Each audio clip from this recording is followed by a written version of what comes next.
वो इस मुकाम तक आ जाए हैं कि हर दिलों पे राज करता है, गरीबों का मसीहा बन गए हैं। जिनके पास भोजन नहीं है सरेआम अपने मंच से बोलते हैं कि आए मैं अपने बागेश्वर धाम बालाजी की कृपा से यहाँ भोजन करें। दोस्तों, पूरी दुनिया में हर दिलों पर राज करने वाला युवा सा लड़का जो आज हर दिलों पे राज करता है, उनके जीवन को यदि गौर से देखा जाए तो पूरा जीवन ही त्याग, समर्पण और दूसरों के लिए बना हुआ है। जी हाँ, मैं बात कर रहा हूँ धीरेंद्र कृष्ण शास्त्री का।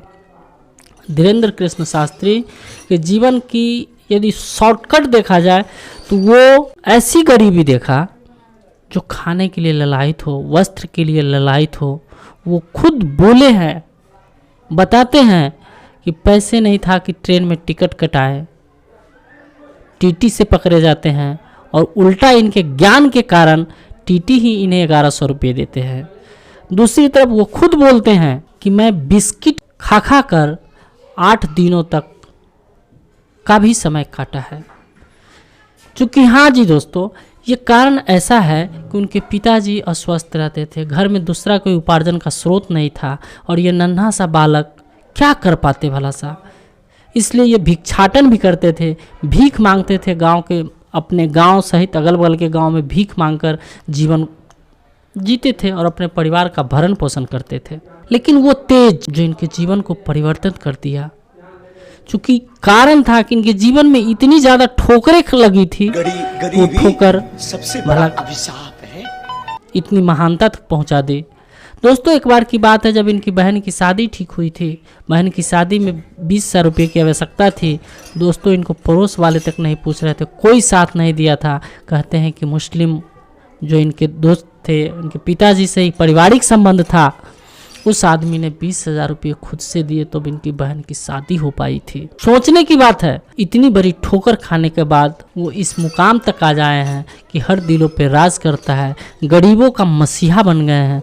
जिनके पास भोजन नहीं है सरेआम अपने मंच से बोलते हैं कि आए मैं अपने बागेश्वर धाम बालाजी की कृपा से यहाँ भोजन करें और अपने जीवन को परिवर्तित भी कर सकते हैं।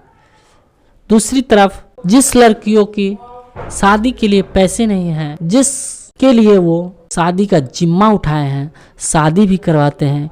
गरीबों के लिए जो इलाज के लिए अपने पास पैसे नहीं हैं, वो इलाज के लिए हॉस्पिटल बनवा रहे हैं।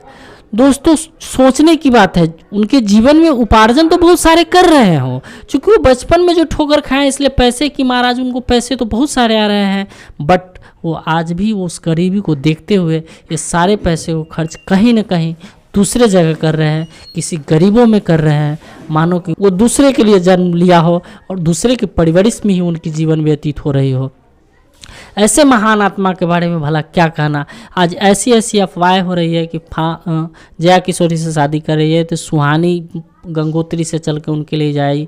आज सड़क पे उनके लिए ढेर सारी लड़कियां हैं जो आई लव यू बोलते हैं। भला सोच के देखिए, जिनका जीवन का उद्देश्य गरीबों को सहारा करना हो, भला वो क्या शादी विवाह के झंझट में इतनी जल्दी से फंस जाएंगे। हाँ, शादी करेंगे, डिबेटिंग में उन्होंने कहा है कि शादी करेंगे, बट हमारे माता पिता जिसको चयन कर देंगे हम उससे शादी कर लेंगे।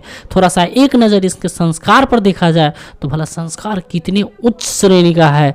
वही ऐसे ऐसे साधक है जो बोलते हैं कि मैं इस तरह का लड़का हो, इस तरह की लड़कियाँ खुद की फरमाइश देते हैं, बट ये कहते नहीं जो मेरे माँ बाप जो सिलेक्ट कर देंगे मैं उनसे शादी कर लूँगा। शादी चूँकि इसलिए भी करूँगा कि माँ का मांग है, गुरु जी का आदेश है।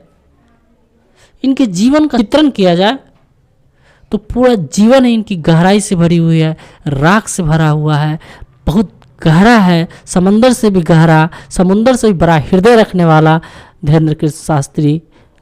जय हो। वैसे महान आत्मा का को कोटि कोटि नमन। धन्यवाद।